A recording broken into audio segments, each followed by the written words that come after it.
మీ decision కాదు, నా decision కానీ.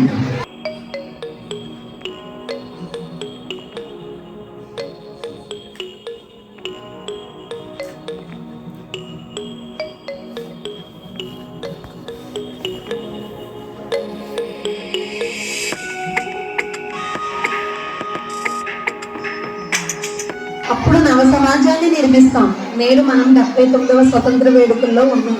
ఏ రోజైతే ప్రతిబంధం స్వేచ్ఛతో ఏర్పడుతుందో, నమ్మకంతో స్థిరపడుతుందో అప్పుడే కదా నిజమైన స్వాతంత్రం.